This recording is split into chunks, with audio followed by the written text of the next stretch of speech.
ਸਤਿ ਸ੍ਰੀ ਅਕਾਲ। ਤੁਸੀਂ ਦੇਖ ਰਹੇ ਹੋ ਤਖਤ ਪੰਜਾਬ। ਮੈਂ ਤੁਹਾਡੇ ਨਾਲ ਸੁਖਵਿੰਦਰ ਸਿੰਘ। ਮੇਰੇ ਨਾਲ ਕੋਈ ਸਿਆਸੀ ਮਾਹਰ ਪ੍ਰੋਫੈਸਰ ਮਨਜੀਤ ਸਿੰਘ ਮੌਜੂਦ ਨੇ।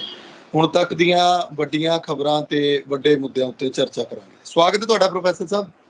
ਬਹੁਤ ਬਹੁਤ ਧੰਨਵਾਦ ਸੁਖਵਿੰਦਰ ਜੀ। ਸ਼ੁਕਰੀਆ ਪ੍ਰੋਫੈਸਰ ਸਾਹਿਬ। ਸਭ ਤੋਂ ਪਹਿਲਾਂ ਜਿਹੜਾ ਕੁਝ ਬਿਹਾਰ ਦੇ ਵਿੱਚ ਹੋਇਆ, ਤੁਸੀਂ ਦੇਖਿਆ ਹੋਣਾ ਕਿ ਮਹਾਗਠਜੋੜ ਜਿਹੜਾ ਮਹਾਰਾਸ਼ਟਰ ਦੇ ਵਿੱਚ ਸੀਗਾ, ਉਦੋਂ ਵੀ ਸਰਕਾਰ ਦੇ ਬੀਜੇਪੀ ਦੀ ਕੇਂਦਰ ਤੇ ਸਵਾਲ ਉੱਠਦੇ ਸੀ ਕਿ ਇਹਨਾਂ ਦਾ ਮਤਲਬ ਕਿ ਕੰਮ ਹੀ ਬਣ ਗਿਆ ਕਿ ਹਰ ਥਾਂ ਤੇ ਸਰਕਾਰਾਂ ਤੋੜਨੀਆਂ, ਸਰਕਾਰਾਂ ਤੋੜ ਕੇ ਮੁੜ ਕੇ ਆਪ ਸੱਤਾ ਦੇ ਵਿੱਚ ਚਾਬੀ ਸਾਂਭ ਲੈਣੀ। ਪਰ ਨਿਤਿਸ਼ ਕੁਮਾਰ ਦਾ ਵੀ ਜਿਹੜਾ ਉਹ ਪਿਛੋਕੜ ਸਭ ਨੂੰ ਪਤਾ ਹੀ ਹੈ ਕਿ ਉਹ ਕਦੇ ਇੱਧਰ ਪਲਟੀ ਮਾਰ ਲਈ, ਕਦੇ ਉੱਧਰ ਮਾਰ ਲਈ। ਆਪਣੀ ਜਿਹੜੀ ਸੀਟ ਹੈ ਮੁੱਖ ਮੰਤਰੀ ਦੀ ਉਹ ਪੱਕੀ ਆ। ਤੇ ਹੁਣ ਜਿਸ ਤਰੀਕੇ ਨਾਲ ਆਪਾਂ ਪਿਛਲੇ ਦਿਨੀ ਤੁਸੀਂ ਦੇਖਿਆ ਹੋਣਾ, ਉਹ ਗੱਲ ਜੋੜਨੀ ਜ਼ਰੂਰੀ ਆ।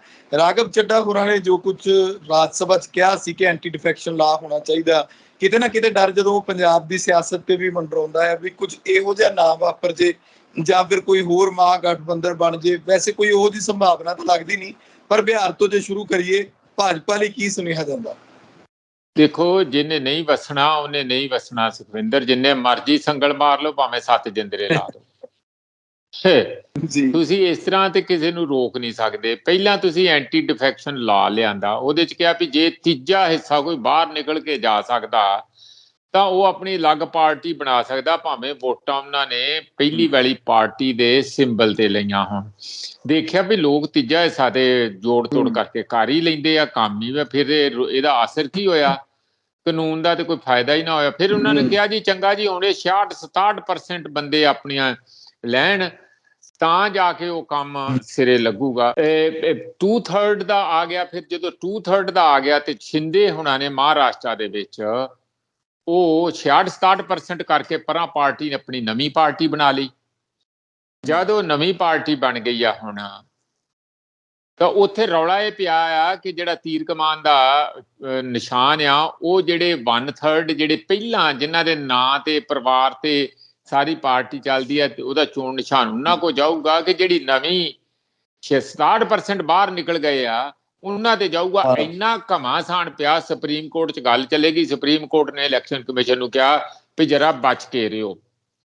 ਕਹਿਣ ਦਾ ਮੇਰਾ ਮਤਲਬ ਇਹ ਹੈ ਕਿ ਜਦੋਂ ਭੇਡਾਂ ਵਾਂਗੂ ਲੋਕ ਵਿਕਣ ਤੇ ਆ ਜਾਣ ਤੇ ਖਰੀਦਣ ਵਾਲੇ ਵੀ ਤਕੜੇ ਹੋਣ, ਮਾਰਕੀਟ ਦੇ ਵਿੱਚ ਖੁੱਲਾ ਪੈਸਾ ਬੋਰੀਆਂ ਭਰ ਭਰ ਕੇ ਰੱਖਿਆ ਹੋਵੇ, ਤੁਸੀਂ ਕਿਵੇਂ ਬਚਾ ਲਓਗੇ ਕਾਨੂੰਨਾਂ ਦੇ ਨਾਲ? ਕੋਈ ਕਾਨੂੰਨਾਂ ਪੈਰਾਂ 'ਚ ਕੋਈ ਜੰਜੀਰ ਥੋੜੀ ਆ ਕਾਨੂੰਨ ਵੀ ਜਿਹਦੇ ਪਾ ਕੇ ਤੇ ਹੁਣ ਇਹ ਹਿੱਲਿਆ ਨਹੀਂ ਜਾਣਾ।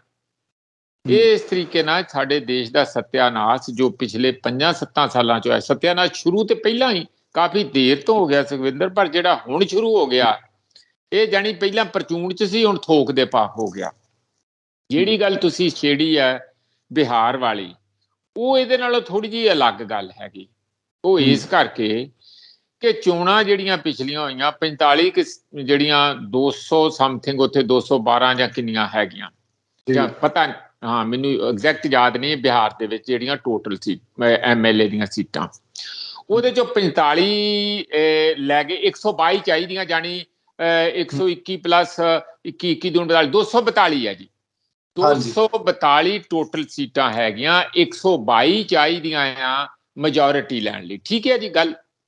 45 ਨਿਤਿਸ਼ ਦੀਆਂ ਸੀਗੀਆਂ ਤੇ 77 ਬੀਜੇਪੀ ਦੀਆਂ ਸੀ ਤੇ 79 ਸੀਗੀਆਂ RJD ਦੀਆਂ। ਹੁਣ ਇਹ ਕਿਹਨੂੰ ਨਾਲ ਲੈ ਕੇ ਬਣਾਉਣੀ ਸੀ ਸਰਕਾਰ? ਇਹਦੀ ਚੁਆਇਸ ਸੀਗੀ। ਇਹਨਾਂ ਨੇ ਕੀਤਾ ਕਿ ਬੀਜੇਪੀ ਨਾਲ ਕਰ ਲਈ। ਮੈਨੂੰ ਤੇ ਲੱਗਦਾ ਨਿਤਿਸ਼ ਬਹੁਤ ਸਿਆਣਾ ਨਿਕਲਿਆ। ਉਹ ਕਾਫੀ ਟਾਈਮ ਉਧਰੋਂ ਕੱਟ ਗਿਆ ਇਸ ਕਰਕੇ ਕਿ ਨਾ ED ਆਈ, ਨਾ IB ਨਾ CBI ਆਈ, ਆਪਣਾ ਕੰਮ ਕੱਢ ਗਿਆ। 45 ਨਾਲ ਤੀਜੀ ਵਾਰੀ ਚੀਫ ਮਿਨਿਸਟਰ ਵੀ ਬਣ ਗਿਆ ਤੇ ਕਿਸੇ ਉਹਦੇ ਦਬ ਦਬਾ ਤੇ ਜੇ ਲਾਲੂ ਵਾਂਗੂ ਜੇਲ੍ਹ ਦੀ ਹਵਾ ਵੀ ਨਹੀਂ ਖਾਧੀ। ਹੁਣ ਮਾਰੀ ਪਲਟੀ ਤਕੜੀ ਮਾਰੀ। ਉਹ ਬਾਕੀ ਦਿਆਂ ਦਾ ਵੀ ਵਿਚਾਰੇ ਕੁਛ ਤੇ ਉਹਨਾਂ ਚੋਂ ਡਰੇ ਹੀ ਰਹਿੰਦੇ ਆ। ਕੁਛ ਕਹਿੰਦੇ ਯਾਰ ਸਾਡਾ ਤੇ ਫਿਰ ਐਤਕੀ ਕੋਈ ਹੱਥ ਲੱਗਾ ਹੀ ਨਹੀਂ, ਘਿਓ 'ਚ ਉਂਗਲੀਆਂ ਪਈਆਂ ਹੀ ਨਹੀਂ। ਉਹ ਵੀ ਤਰਸੇ ਪਏ ਆ ਬਹੁਤ, ਜਾਣੀ ਸਾਰੀਆਂ ਰੋਟੀਆਂ ਸੁੱਕੀਆਂ ਖਾ ਰਹੇ ਆ, ਲੰਘਦੀਆਂ ਨਹੀਂ ਹੈ ਗਲੇ 'ਚੋਂ। ਉਹਨਾਂ ਨੇ ਵੀ ਇਹੋ ਹੀ ਸੋਚਿਆ ਵੀ ਚਲੋ ਸ਼ਰਮ ਛੱਡੋ, ਕਿਹੜੀ ਇੱਥੇ ਮੋਰਲ ਪੋਲੀਟਿਕਸ ਆ, ਵੀ ਆਪਾਂ ਸਰਕਾਰ ਬਣਾਉਣੀ ਆ। ਨਿਤਿਸ਼ ਉਹੋ ਹੀ ਆ, ਨਿਤਿਸ਼ ਨੇ ਸਾਡਾ ਰਹਿਣਾ, ਅਸੀਂ ਨਿਤਿਸ਼ ਦਾ ਰਹਿਣਾ। ਉਹ ਵੀ ਜਨਤਾ ਦਲ ਆ, ਇਹ ਵੀ ਜਨਤਾ ਦਲ ਆ। ਇੱਕ ਜਨਤਾ ਦਲ ਯੂਨਾਈਟਿਡ ਹੈਗਾ, ਇੱਕ ਰਾਸ਼ਟਰੀ ਜਨਤਾ ਦਲ, ਪਰ ਜਨਤਾ ਦਲ ਤੇ ਜਨਤਾ ਦਲ ਆ ਗਲੇ ਲੱਗ ਜਾ, ਪਿਆਰ ਕਰੀਏ। ਉਹਦੇ ਨਾਲ ਲਾਲੂ ਨੂੰ ਵੀ ਰਾਹਤ ਮਿਲ ਜੂ, ਉਹਦੇ ਮੁੰਡਿਆਂ ਨੂੰ ਵੀ, ਰਾਬੜੀ ਨੂੰ ਮਿਲ ਆਇਆ, ਅਸਤੀਫਾ ਦੇ ਦਿੱਤਾ ਉਹਨੇ। ਤੇ ਇੱਧਰ ਮਹਾਗਠਬੰਧਨ ਦਾ ਹੁਣ ਦੁਬਾਰਾ ਚੀਫ ਮਿਨਿਸਟਰ ਦੀ ਸਹੁੰ ਨਵੀਂ ਮਿਨਿਸਟਰੀ ਦੇ ਨਾਲ ਚੁੱਕਣ ਦੀਆਂ ਤਿਆਰੀਆਂ ਬਿਹਾਰ ਦੇ ਵਿੱਚ ਹੋ ਰਹੀਆਂ।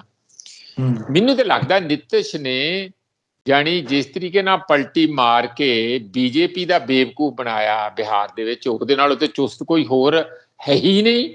ਜਾਣੀ ਜਿਹੜਾ ਬੀਜੇਪੀ ਨੂੰ ਵੀ ਬੇਵਕੂਫ ਬਣਾ ਕੇ ਆਪਣਾ ਟਾਈਮ ਕੱਢ ਜਾਏ ਤੇ ਉਹਨੂੰ ਸਿਆਣਾ ਹੀ ਸਮਝੋ। ਅਗਲੀ ਗੱਲ ਸੁਣ ਲਓ, ਸਰਕਾਰ ਜਿਹੜੇ ਰਾਜਨੀਤਿਕ ਗਲਿਆਰਿਆਂ 'ਚ ਸੁਖਵਿੰਦਰ ਇਹ ਗੱਲ ਚੱਲ ਰਹੀ ਹੈ ਇਸ ਵੇਲੇ ਕਿ ਪ੍ਰਧਾਨ ਮੰਤਰੀ ਦਾ ਚਿਹਰਾ ਲੱਭ ਗਿਆ, ਓਏ ਸਾਨੂੰ ਪ੍ਰਧਾਨ ਮੰਤਰੀ ਦਾ ਚਿਹਰਾ ਲੱਭ ਗਿਆ। ਉਹ ਲੱਭ ਗਿਆ ਹੁਣ ਇਹਨਾਂ ਨੂੰ। ਇਹ ਨਿਤਿਸ਼ ਨੂੰ ਆਉਣ ਵਾਲੇ ਪਾਰਲੀਮੈਂਟ ਦੀਆਂ ਚੋਣਾਂ ਦੇ ਵਿੱਚ ਅੱਗੇ ਉਤਾਰਨ ਵਾਲੇ ਹੈਗੇ ਆ, ਔਰ ਉਹ ਪ੍ਰਧਾਨ ਮੰਤਰੀ ਸ਼ਾਇਦ ਸਾਰੀਆਂ ਹੀ ਵਿਰੋਧੀ ਪਾਰਟੀਆਂ ਉਹਨਾਂ ਤੇ ਸਹਿਮਤ ਹੋ ਜਾਣ। ਇਸ ਕਰਕੇ ਇਸ ਕਿਸਮ ਦਾ ਜਿਹੜਾ ਇੱਕ ਉਹਦਾ ਦਾ ਲੱਗਣਾ ਜਾਂ ਇੱਕ ਵੱਡੇ ਪੱਧਰ ਤੇ ਉਸ ਪਾਸੇ ਨੂੰ ਚੱਲ ਪੈਣਾ, ਇਹ ਮੈਨੂੰ ਲੱਗਦਾ ਕਿ ਇੱਕ ਉਹਨਾਂ ਦੀ ਬਿਹਾਰ ਦੇ ਮਾਈਂਡ ਦੀ, ਬਿਹਾਰ ਦੀ ਰਾਜਨੀਤੀ ਦੀ, ਦੇਸ਼ ਦੇ ਰਾਜਨੀਤਿਕ ਜਿਹੜਾ ਸਿਨੈਰੀਓ ਆ ਜਾਂ ਕੈਨਵਸ ਜਿਹਨੂੰ ਕਹਿ ਲਓ, ਉਸ ਪਿਕਚਰ 'ਚ ਇੱਕ ਉਹਨਾਂ ਨੇ ਇੱਕ ਚੰਗਾ ਇਸ ਵੇਲੇ ਪਲਟੀ ਮਾਰ ਕੇ, ਇਹ ਉਸ ਕਿਸਮ ਦੀ ਪਲਟੀ ਨਹੀਂ ਹੈ, ਪਲਟੀ ਤੇ ਹੈ ਹੀ, ਪਲਟੀ ਤੇ ਪਲਟੀ ਹੁੰਦੀ ਜਿਹੋ ਜਿਹੀ ਮਰਜ਼ੀ ਕਿਸਮ ਦੀ ਹੋਵੇ, ਮੈਂ ਕਿਸੇ ਨੂੰ ਡਿਫੈਂਡ ਨਹੀਂ ਕਰ ਰਿਹਾ, ਪਰ ਉਹਨਾਂ ਨੇ ਜਿਹੜੀ ਇਬਾਰਤ ਲਿਖ ਦਿੱਤੀ ਕਿ 2024 ਦੇ ਵਿੱਚ ਬੀਜੇਪੀ ਲਈ ਜਿਹੜਾ ਰਾਹ ਬਿਲਕੁਲ ਪੱਧਰਾ ਲੱਗਦਾ ਸੀ, ਉਹਦੇ 'ਚ 4 ਮੇਖਾਂ ਗੱਡਤੀਆਂ। ਹੁਣ ਉਹ ਗੱਡੀ ਕੱਢ ਲੈਂਦੇ ਆ ਜਾਂ ਪੰਚਰ ਹੁੰਦੀ ਆ, ਇਹ ਤੇ ਹੁਣ ਬੀਜੇਪੀ ਜਾਣੇ, ਕਿਉਂਕਿ ਅਮਿਤ ਸ਼ਾਹ ਤੇ ਮੋਦੀ ਜੀ ਵੀ ਕਾਫੀ ਟ੍ਰੇਨਡ ਡਰਾਈਵਰ ਹੈ। ਜੀ, ਮੈਂ ਪ੍ਰੋਫੈਸਰ ਸਾਹਿਬ ਇਸੇ ਸਵਾਲ ਉੱਤੇ ਆਉਣਾ ਸੀ, ਕਿਉਂਕਿ ਜਦੋਂ ਇਹ ਮਹਾਗਠਜੋੜ ਦੀ ਗੱਲ ਕਰਦੇ ਨੇ, ਜੋ ਕੁਝ ਮਹਾਰਾਸ਼ਟਰ 'ਚ ਹੋਇਆ, ਜੋ ਕੁਝ ਬਿਹਾਰ 'ਚ ਹੋਇਆ, ਕੀ ਇਹਨੂੰ ਅਸੀਂ ਮੰਨ ਸਕਦੇ ਕਿ 2024 ਤੱਕ ਸਟੇਬਲ ਰਹੂਗਾ? ਕਿਉਂਕਿ ਮਮਤਾ ਬੈਨਰਜੀ ਜਿਹੜੇ ਨੇ ਉਹ ਪਿਛਲੇ ਕੁਝ ਸਮੇਂ ਤੋਂ ਭਾਜਪਾ ਦੇ ਨਜ਼ਦੀਕ ਹੁੰਦੇ ਜਾ ਰਹੇ ਨੇ, ਜਾਂ ਏਦਾਂ ਕਹਿ ਲਓ ਕਿ ਕਿਸੇ ਨਾ ਕਿਸੇ ਢੰਗ ਨਾਲ ਕੋਈ ਸਮਝੌਤਾ ਵੀ ਹੋ ਸਕਦਾ। ਕਾਂਗਰਸ ਦੇ ਨਾਲ ਉਹਨਾਂ ਦੀ ਬਣਦੀ ਨਹੀਂ। ਕਾਂਗਰਸ ਜਿਹੜੀ ਹੈ ਉਹ ਆਪਣੇ ਤਰੀਕੇ ਦੀ ਸਿਆਸਤ ਚਾਹੁੰਦੀ ਹੈ, ਉਹ ਆਪਣੇ ਵਿੱਚੋਂ ਰਾਹੁਲ ਗਾਂਧੀ ਨੂੰ ਪ੍ਰਧਾਨ ਮੰਤਰੀ ਦਾ ਚਿਹਰਾ ਬਣਾਉਂਦੇ ਨੇ। ਉਹ ਅੱਜ ਵੀ ਇਹ ਗੱਲ ਕਹਿੰਦੇ ਨੇ ਕਿ ਸਾਡਾ ਜਿਹੜਾ ਆ ਉਹ ਭਾਜਪਾ ਦੇ ਨਾਲ ਮੁਕਾਬਲਾ ਜਿਹੜਾ ਉਹ ਦੂਜੇ ਨੰਬਰ ਦਾ ਬਣਦਾ, ਸਾਡੇ ਨਾਲ ਹੋਰ ਕੋਈ ਮੁਕਾਬਲਾ ਨਹੀਂ। ਦੇਖੋ, ਮੈਂ ਤੇ ਅੱਗੇ ਵੀ ਕਈ ਵਾਰੀ ਕਹਿਣਾ ਵੀ ਉਹ ਜਿਹੜਾ ਜਾਦੂਗਰ ਆ, ਖਾਲੀ ਟੋਕਰੀ ਦਿਖਾ ਕੇ ਬੂਧੀ ਮਾਰਦਾ, ਥੱਲੇ ਕਬੂਤਰ ਕੱਢ ਕੇ ਦਿਖਾਉਂਦਾ, 100 ਬੰਦਾ ਵੇਖ ਰਿਹਾ ਹੁੰਦਾ ਵੀ ਇਹ ਕਿੱਥੋਂ ਆ ਗਿਆ, ਪਤਾ ਹੀ ਨਹੀਂ ਲੱਗਦਾ। ਇਹ ਜਾਦੂਗਰੀ ਜਿਹੜੀ ਟੋਕਰੀ ਆ ਜਿਹਦੇ ਥੱਲੇ ਕਬੂਤਰ ਨਿਕਲਦਾ, ਇਹ ਕਿੱਥੋਂ ਨਿਕਲ ਆਉਣਾ ਸਾਨੂੰ ਵੀ ਨਹੀਂ ਪਤਾ ਲੱਗਦਾ। ਮਮਤਾ ਕਿੱਧਰ ਜਾਂਦੀ ਆ, ਕਿਹੜੇ ਖੇਮੇ 'ਚ ਜਾਂਦੀ ਆ, ਉਹ ਭਖਵਾਂ ਕਰਨ ਆਪਣਾ ਕਰ ਲੈਂਦੀ ਆ, ਜਾਂ ਉਹ ਤ੍ਰਿਣਮੂਲ ਦੇ ਚੋਣ ਨਿਸ਼ਾਨ ਨੂੰ ਉੱਥੇ ਉਹ ਜ਼ਿਆਦਾ ਆਪਣੀ ਇੱਕ ਰੀਜਨਲ ਜਿਹੜੀ ਤੁਸੀਂ ਕਹੋ ਕਿ ਕਿਸੇ ਰੀਜਨਲ ਆਇਡੈਂਟੀਟੀ ਨੂੰ ਮਜ਼ਬੂਤ ਕਰਕੇ ਰੱਖਦੀ ਹੈ, ਤੇ ਉਹਨੇ ਫੈਸਲਾ ਕਰਨਾ। ਪਰ ਜੇ ਇੰਜ ਕਰਦੇ ਆ ਤੇ ਫਿਰ ਲੋਕਾਂ ਦਾ ਹੋਰ ਰਾਜਨੀਤੀ ਚੋਂ, ਰਾਜਨੀਤਿਕ ਲੀਡਰਾਂ ਤੋਂ ਭਰੋਸਾ ਚੁੱਕਿਆ ਜਾਊ ਸੁਖਵਿੰਦਰ। ਹੁਣੇ ਉਹਨਾਂ ਦੇ ਐਜੂਕੇਸ਼ਨ ਮਿਨਿਸਟਰ ਦੇ, ਉਹਨਾਂ ਦੀ ਏਡੀ ਜਿਹੜੀ ਸੀਗੀ, ਹੋਰ 50 ਕਰੋੜ ਰੁਪਈਆ ਜਾਨੀ ਢੇਰ ਹੀ ਲੱਗਾ ਸੀ, ਜਿਵੇਂ ਰੂੜੀ ਹੋਵੇ, ਨੋਟਾਂ ਦੀ ਰੂੜੀ ਬਣੀ, ਰੂੜੀ ਦਾ ਢੇਰ ਹੋਵੇ, ਇੰਜ ਸੀ। ਵੇਖ ਕੇ ਕਚਿਆਣ ਆਉਂਦੀ ਹੈ ਵੀ ਇੰਨਾ ਪੈਸਾ ਸਾਡਾ, ਯਾਨੀ ਪੈਸੇ ਨੂੰ ਕਦੀ ਜ਼ਿੰਦਗੀ 'ਚ ਹੱਥ ਲਾਉਣ ਨੂੰ ਨਹੀਂ ਜੀ ਕਰਦਾ, ਇੰਨਾ ਪੈਸਾ ਉਹਨਾਂ ਨੇ ਉੱਥੇ ਪਿਆ ਰੁਲਦਾ ਪੈਸਾ ਦਿਖਾ ਦਿੱਤਾ। ਇਹ ਜੇ ਭੁੱਲ ਜਾਂਦੀ ਆ ਆਪਣੇ ਜਿਹੜੀ ਮਮਤਾ ਬੈਨਰਜੀ ਛੇਤੀ ਹੀ ਕਿ ਉਹਦੇ ਨਾਲ ਉਹਨਾਂ ਨਾਲ ਕੀ ਕੁਛ ਹੋਇਆ, ਦੇਸ਼ ਦੇ ਸਿਸਟਮ ਨੂੰ ਸਾਫ਼ ਸੁਥਰਾ ਕਰਨ 'ਚ ਜਾਂ ਹੋਰ ਉਹਦੇ ਨਾਂ ਤੇ ਹੀ ਹੋਇਆ। ਉਂਝ ਤੇ ਉਹਨਾਂ ਦਾ ਆਪਣਾ ਸਿਸਟਮ ਸਾਰਾ ਸਾਫ਼ ਸੁਥਰਾ, ਬੀਜੇਪੀ ਦਾ, ਐਨਡੀਏ ਦਾ, ਉਹ ਤੇ ਦੂਜਿਆਂ ਦਾ ਹੀ ਗੰਦਾ, ਉੱਥੇ ਗੰਦਗੀ ਦੇ ਲੱਭ ਕੇ ਝਾੜੂ ਮਾਰ ਕੇ ਸਾਫ਼ ਕਰ ਰਹੇ। ਤੇ ਜੇ ਇਹਨਾਂ ਨੂੰ ਇੰਨਾ ਹੀ ਇਹਨਾਂ ਦਾ ਹਾਜ਼ਮਾ ਤਕੜਾ ਮਮਤਾ ਬੈਨਰਜੀ ਦਾ, ਤੇ ਫਿਰ ਆਪਾਂ ਕੀ ਕਰ ਸਕਦੇ ਹਾਂ? ਫਿਰ ਤੇ ਜੋ ਮਰਜ਼ੀ ਆਪਣਾ ਕਰਨ, ਜਿੱਧਰ ਨੂੰ ਮਰਜ਼ੀ ਜਾਣ। ਫਿਰ ਤੇ ਕਿਸੇ ਵੀ ਕਿਸਮ ਦਾ ਲੋਕਾਂ ਨੂੰ ਵੀ ਨਹੀਂ ਡਾਇਰੈਕਸ਼ਨ ਦੇ ਸਕਦੇ ਇਹ ਲੋਕ, ਕਿ ਲੋਕ ਕਿਸ ਕਰਕੇ ਕਿਸ ਲੀਡਰ ਨੂੰ ਕਿਉਂ ਵੋਟਾਂ ਪਾਉਂਦੇ ਆ, ਉਹ ਕਿਹੜੇ ਜਾ ਕੇ ਸ਼ਾਮ ਨੂੰ ਛਤਰੀ ਤੇ ਬਹਿ ਜਾਣਾ, ਤੇ ਇਹ ਥੋੜੀ ਕਿ ਲੋਕ ਵੀ ਨਾਲ ਹੀ ਉੱਡ ਕੇ ਚਲੇ ਜਾਣਗੇ। ਲੋਕ ਤੇ ਫਿਰ ਉੱਥੇ ਹੀ ਹੁੰਦੇ ਆ, ਲੋਕਾਂ ਨੂੰ ਨਹੀਂ ਤੁਸੀਂ ਬਦਲ ਸਕਦੇ। ਪਰ ਇਹ ਕਿੱਧਰ ਨੂੰ ਜਾਂਦਾ ਇਹ ਮੈਂ ਕੁਛ ਨਹੀਂ ਕਹਿ ਸਕਦਾ, ਪਰ ਇਹ ਹੋਊ ਬੜੀ ਚੌਂਕਾ ਦੇਣ ਵਾਲੀ ਗੱਲ। ਕਿਉਂ ਮੈਂ ਕਹਿਣਾ? ਕਿਉਂਕਿ ਕਿਸੇ ਵੇਲੇ ਇਹ ਵੀ ਗੱਲ ਚੱਲੀ ਸੀ ਕਿ ਕੀ ਮਮਤਾ ਬੈਨਰਜੀ ਵੀ ਵਿਰੋਧੀ ਪਾਰਟੀਆਂ ਦਾ ਜਿਹੜਾ ਯੂਪੀਏ ਕਹਿ ਲਓ ਜਾਂ ਹੋਰ ਵੀ ਵਿਰੋਧੀ ਪਾਰਟੀਆਂ ਦਾ ਜੋ ਵੀ ਆਉਣ ਵਾਲੇ ਸਮੇਂ 'ਚ ਮਹਾਗਠਬੰਧਨ ਅਦਰ ਦੈਨ ਬੀਜੇਪੀ ਬਣੇਗਾ, ਉਹਦੇ 'ਚ ਇਹਦੇ ਚਿਹਰੇ ਦੀ ਵੀ ਗੱਲ ਚੱਲਦੀ ਸੀ। ਹੁਣ ਜੇ ਨਿਤਿਸ਼ ਦੀ ਚੱਲ ਸਕਦੀ ਹੈ, ਹੋਰ ਵੀ ਕੁਝ ਆਲ ਇੰਡੀਆ 'ਚ ਕੋਈ ਸਾਊਥ 'ਚੋਂ ਵੀ ਹੋ ਸਕਦਾ, ਹਾਲਾਂਕਿ ਅਜੇ ਕੋਈ ਸਾਊਥ ਦੀ ਗੱਲ ਚੱਲੀ ਨਹੀਂ। ਇਸ ਕਿਸਮ ਦਾ ਕਿਤੇ ਵੀ ਕੁਛ ਨਾ ਕੋਈ ਚਿਹਰਾ, ਕਈ ਵਾਰੀ ਸ਼ਰਦ ਪਵਾਰ ਦਾ ਵੀ ਚੱਲਿਆ, ਉਹਨਾਂ ਨੇ ਨਾਂ ਵੀ ਕੀਤੀ, ਕਈ ਕੁਛ ਚੱਲਦਾ ਰਹਿੰਦਾ।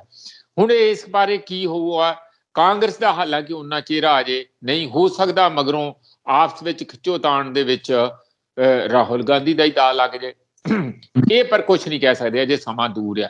ਇੱਕ ਗੱਲ ਜਿਹੜੀ ਸਾਫ਼ ਅੱਜ ਦੀ ਪਲਟੀ ਤੋਂ ਅਸੀਂ ਕਹਿ ਸਕਦੇ ਹਾਂ, ਜਿਹੜੀ ਨਿਤਿਸ਼ ਹੁਣਾਂ ਨੇ ਮਾਰੀ ਹੈ, ਕਿ ਇਹ ਇੱਕ ਬੀਜੇਪੀ ਲਈ ਨਵੀਂ ਚੁਣੌਤੀ ਤੇ ਮੁਸੀਬਤ 2024 ਲਈ ਜ਼ਰੂਰ ਖੜੀ ਕਰ ਦਿੱਤੀ।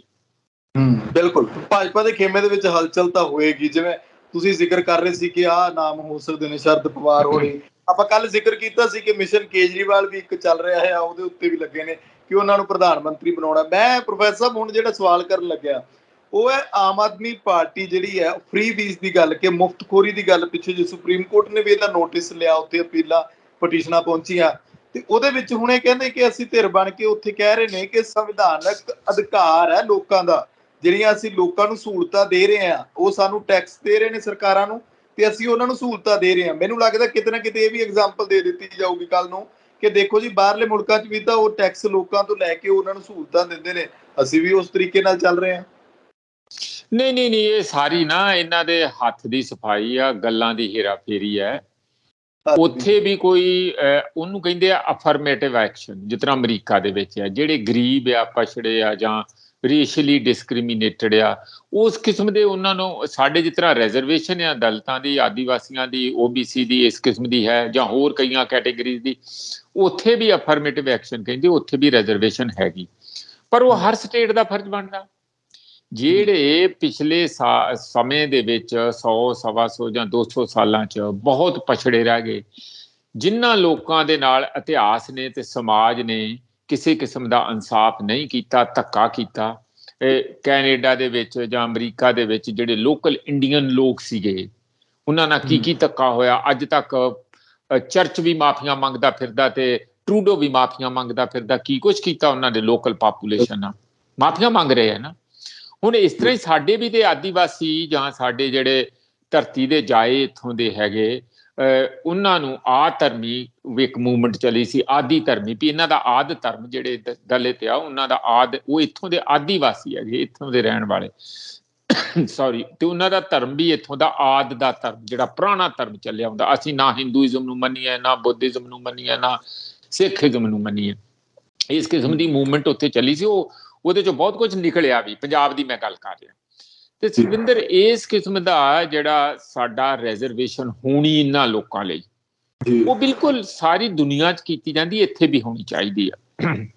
ਘੱਟ ਗਿਣਤੀਆਂ ਲਈ ਵੀ ਹੁੰਦੀ ਆ, ਕਿਉਂਕਿ ਉਹਨਾਂ ਨਾਲ ਧੱਕਾ ਹੁੰਦਾ, ਬਹੁ ਗਿਣਤੀ ਕਰਦੀ ਆ। ਇੱਥੇ ਜਾਤੀਗਤ ਧੱਕਾ ਵੀ ਆ, ਧਰਮਾਂ ਦੇ ਨਾਂ ਤੇ ਧੱਕਾ ਵੀ ਆ, ਹੋਰ ਕਈ ਕਿਸਮ ਦੇ ਧੱਕੇ ਹੈਗੇ, ਗਰੀਬੀ ਦਾ ਵੀ ਧੱਕਾ ਹੈਗਾ, ਉਹਨਾਂ ਲਈ ਵੀ ਰਿਜ਼ਰਵੇਸ਼ਨ ਹੋਣਾ। ਜੈਂਡਰ ਦੇ ਨਾਂ ਤੇ ਧੱਕਾ ਹੈਗਾ, ਔਰਤ ਦਾ ਤੁਹਾਨੂੰ ਮਨਦੀਪ ਦਾ ਮੈਂ ਦੱਸਿਆ ਕਿਵੇਂ ਉਹਨੇ ਸੁਸਾਈਡ ਕੀਤਾ, ਜਿਹੜਾ ਬਹੁਤ ਜ਼ਿਆਦਾ ਦਿਲ ਹਿਲਾ ਦੇਣ ਵਾਲਾ ਹੈਗਾ, ਇੱਥੋਂ ਤੱਕ ਕਿ ਕਾਂਸੂਲੇਟ ਨੂੰ ਉਹਦੇ 'ਚ ਨੋਟਿਸ ਲੈਣਾ ਪਿਆ।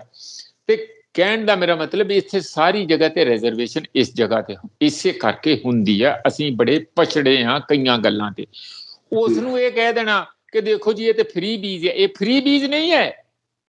ਇਹ ਤੇ ਜਿਹੜਾ ਤੁਸੀਂ, ਜਿਹੜੇ ਬੰਦੇ ਲੋਕ ਵਿਕਾਸ ਦੇ ਵਿੱਚ ਬਹੁਤੀਆਂ ਮਲਾਈਆਂ ਖਾ ਕੇ ਢਿੱਡ ਮੋਟੇ ਕਰ ਲਏ, ਚੱਲਿਆ ਨਹੀਂ ਜਾਂਦਾ, ਉਹ ਹੁਣ ਆਪਣੀ ਚਰਬੀ ਘਟਾਉਣ ਲਈ ਥੋੜਾ ਹਿੱਸਾ, ਜਿਨ੍ਹਾਂ ਦੀਆਂ ਬਿਲਕੁਲ ਹੀ ਹੱਡੀਆਂ ਦੇ ਕੰਗਾਲ ਬਣੇ ਹੋਏ ਆ, ਉਹਨਾਂ ਨੂੰ ਦਿੰਦੇ ਆ, ਤਾਂ ਹੀ ਦੋਵੇਂ ਬਚਣਗੇ। ਉਹ ਇਸ ਕਰਕੇ ਮਰੀ ਜਾਂਦਾ, ਉਹਦੇ ਕੋਲ ਖਾਣ ਲਈ ਕੁਛ ਨਹੀਂ, ਇਹ ਇਸ ਕਰਕੇ ਮਰੀ ਜਾਂਦਾ ਕਿ ਸੂਰ ਵਾਂਗੂ ਜ਼ਿਆਦਾ ਖਾ ਲੈਂਦਾ ਮੋਟਾ ਹੋ ਕੇ। ਉਹ ਡਾਕਟਰ ਕਹਿੰਦੇ ਆ ਵੀ ਨਾ ਖਾ, ਆ ਵੀ ਨਾ ਖਾ, ਸਿਰਫ ਖੀਰੇ ਖਾ ਕੇ ਗੁਜ਼ਾਰਾ ਕਰ, ਕਹਿੰਦੇ ਆ ਨਾ।